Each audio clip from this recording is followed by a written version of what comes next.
Well, news reaching us states that the minority caucus in the Senate has given President Muhammadu Buhari 6 weeks ultimatum to address the rising insecurity in the country or face impeachment. Minority Leader of the Senate, Philip Aduda, disclosed this to reporters after staging a walkout from plenary along with other senators in the People's Democratic Party. The caucus is asking the president to urgently find a solution to end the endless killings and growing threats in Abuja and other parts of the country.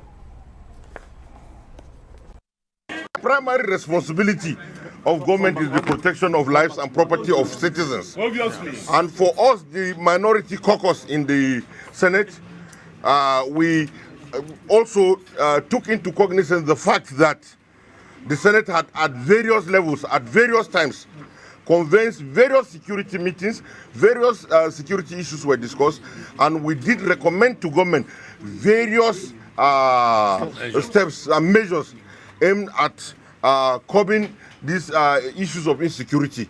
We realized that even Abuja that we are in is no more safe, and all of you will agree with us. And so at the closed session, we agreed that we will give the president an ultimatum. Well, we have given 2 months notice within which yes, 6 weeks. Within 6 weeks precisely, within which this security issues should really be resolved. Even if it is, yes, all our resolutions should also be implemented. Well, for more on this, being joined by the former Senate Minority Leader Abaribe and Fatai Owosheni, former Commissioner of Police, a special advisor to Oyo State Governor on security matters. Thank you, both of you gentlemen, for joining us on the Arise interview. Let me start with you, Abaribe, Senator. This move, this call for, first of all, of course, the ultimatum given to President Muhammadu Buhari, is it a reflection of the General Senate or just a representation of the mind and the thinking of the Senate Minority Caucus right now? Well, I can tell you without any equivocation that this is the reflection of the whole Senate. We had a closed session, and opinions were canvassed, and positions were, enunciated to the fact that we can no longer continue business as usual. Business as usual that I mean is just pass another resolution, ask the president to do A, B, and C, and of course he ignores it and continues going ahead in the lackadaisical manner that they have always been taking this issue. And so we were very, very firm in what we did, and that was why when the Senate president, contrary to what was agreed in the closed session, now pretended that we should just continue business as usual when we have this big problem in front of all of us. That was why when the minority leader tried to raise the issue and was shut down on mere procedural matters, we decided that the best thing was let the Nigerian public hear us and know exactly the feelings of all senators. Well, never mind that there were some senators who decided to sit there. That's okay. That's that's what they want to do. The reason being that, of course, some people will not want to say, "Oh, it is my party. Let me not do something against my party." But our feeling and our intention today is to let the Nigerian public know that the Senate is not there for regime protection, to be able to say everything, it doesn't matter. There is a man who the buck stops on his table, and that is the President of the Federal Republic of Nigeria. Well, I can already That imagine, distinguished Senator, if you'd allow me, many Nigerians were wondering why it has taken this long for the Senate to actually, rise up and cry out that this cannot continue. They did have to get to Abuja for the Senate to do something. But let us into what was discussed at the, at that executive session that you had. What are the details of that discussion? Well, I can't tell you what everybody said, but the sum total of what was said was the point that, number one, the Senate has taken so many measures, including doing 2 different security summits. The Senate has invited the security chiefs to brief. The Senate has met with the president. All the budgetary provisions that were put, including the extraordinary budgetary ones that was done 2 years ago for $1 billion, have been given to the security agencies. And actually last year, almost $1.98 trillion was given to security. And yet, security continues to deteriorate every day. And of course, because the security is going so bad, it goes pari passu with the economy. Nobody will have confidence in an economy where insecurity is so pervasive. And that is why you say the dollar is falling and everybody is so worried and all that.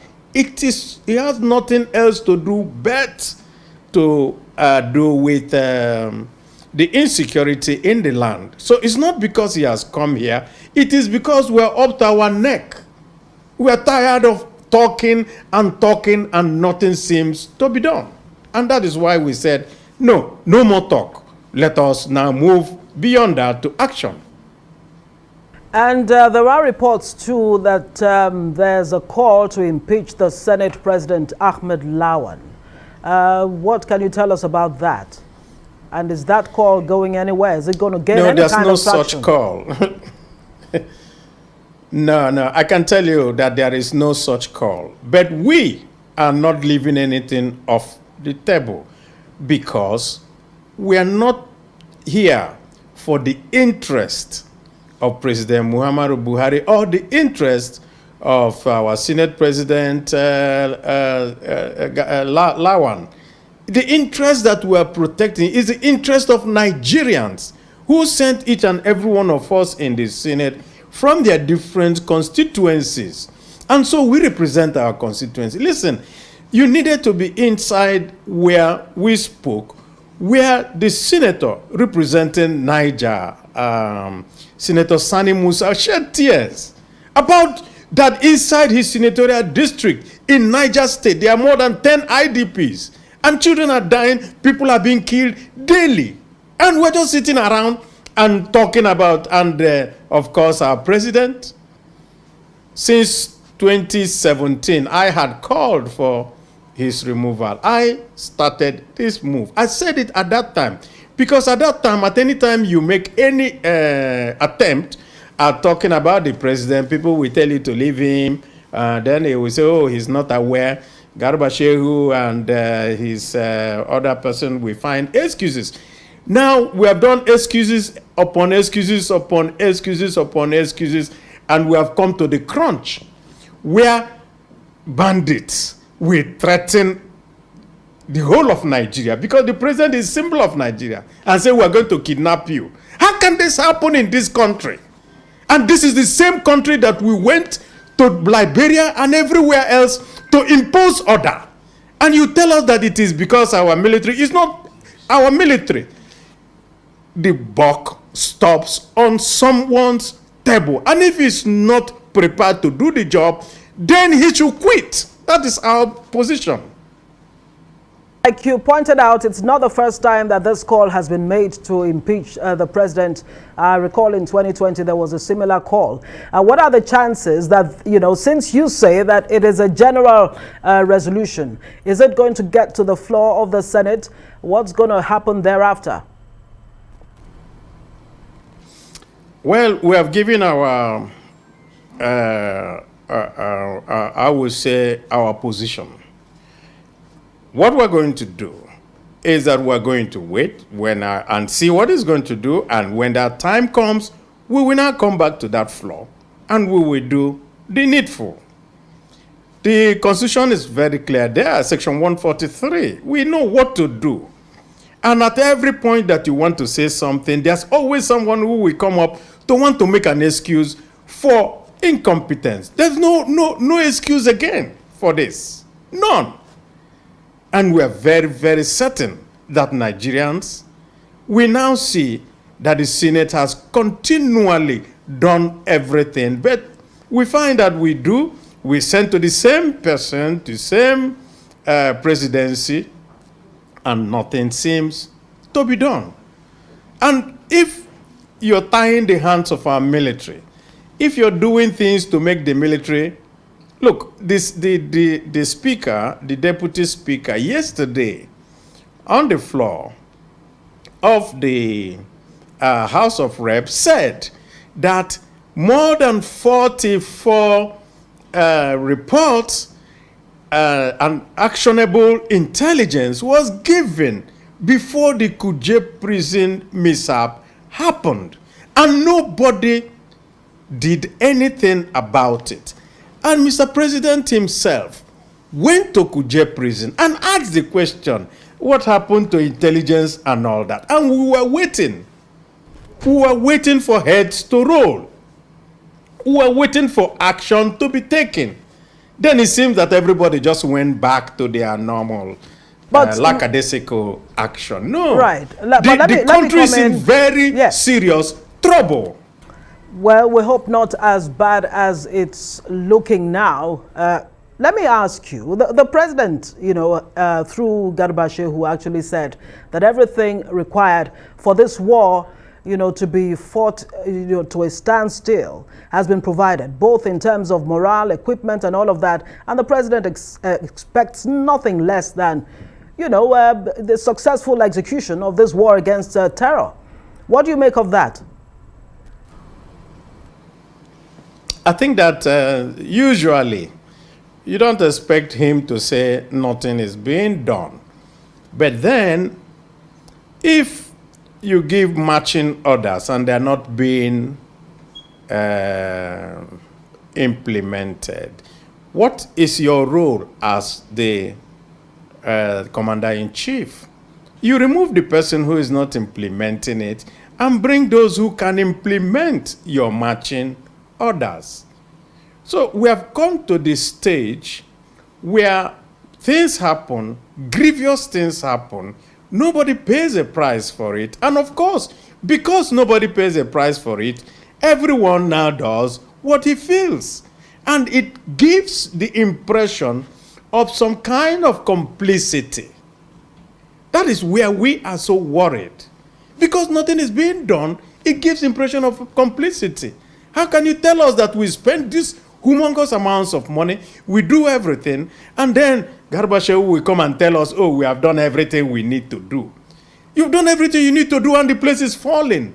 Is it until all of us are driven away from Nigeria that you will now have done something? The point is this: the country is in dire straits, and somebody must step up to the plate. And if you cannot step up to the plate, then you give way. That's all we're saying. Right. Let me bring in former Commissioner of Police, Lagos State, and Special Advisor to the Oyo State Governor on Security.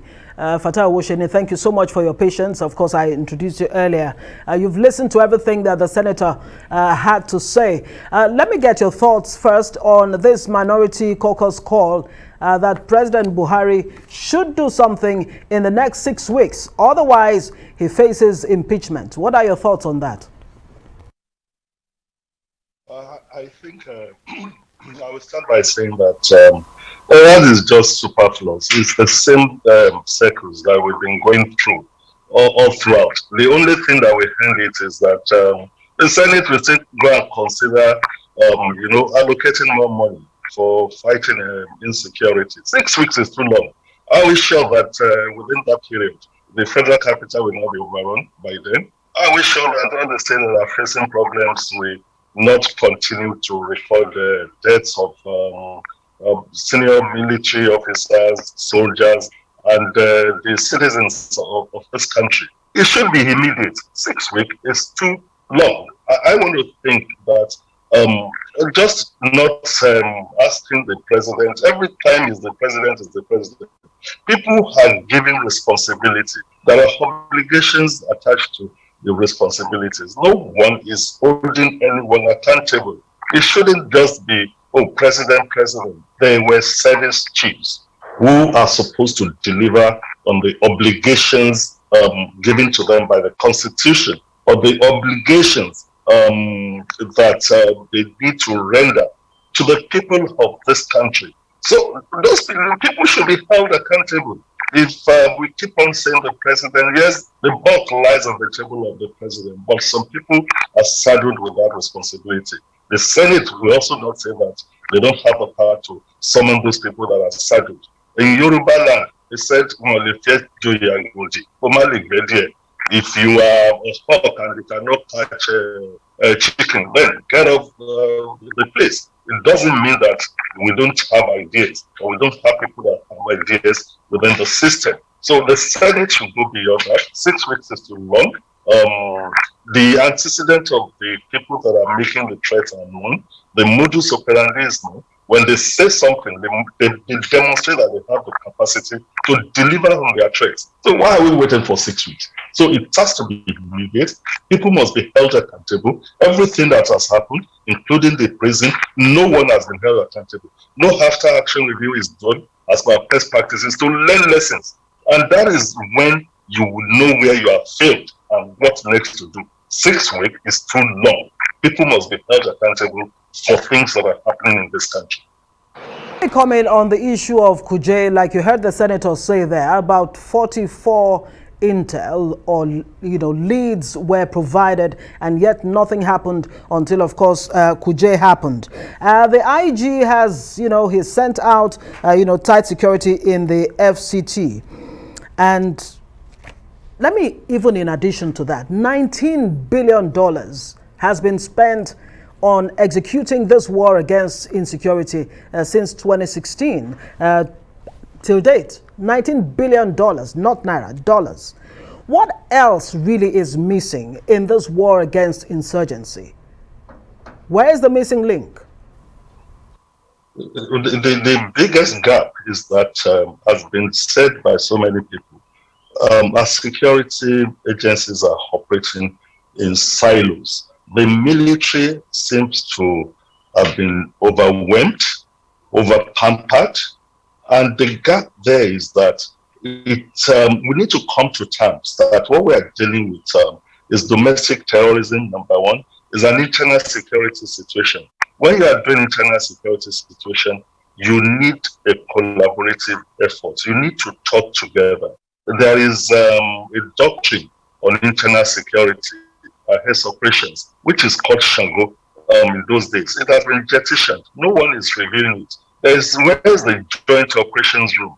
In the days that we joined the service, there is what is called Federal Joint Operations Room, where all the key agencies have their representatives, where they analyze things, and they were able to move on from there. No one is doing that. Everybody is competing with each other, and there is no leadership. There is no commandership. If you don't have a leadership, if you don't have a commander, you will not get anything right. So they should go back to the drawing board, that there is a doctrine on internal security situations. And when it is internal security situations, you are more or less doing policing work. So what have we done with predictive policing? It is not just about kinetic forces at all. It has to also go into what they call problem-oriented policing. What is causing this thing? So if you don't see that, do an after-action review, do a lesson learned, put all the heads who have the ideas together. You will not be able to plan. You will not be able to strategize. If it is about this person, this agency wanting to outdo each other, you will not get anything right.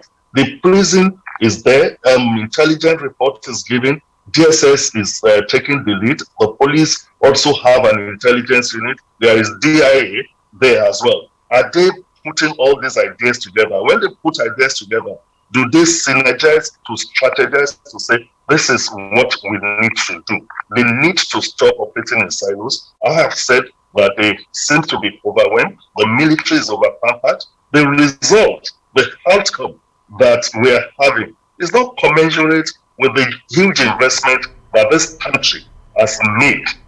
Because the next thing you will hear from this Senate calling for a 6-week whatever is another bill coming to the House for money to be given. And at every point in time, you are giving money. Is anyone calling anyone into account? How did you spend the money? So they need to look into that. Absolutely.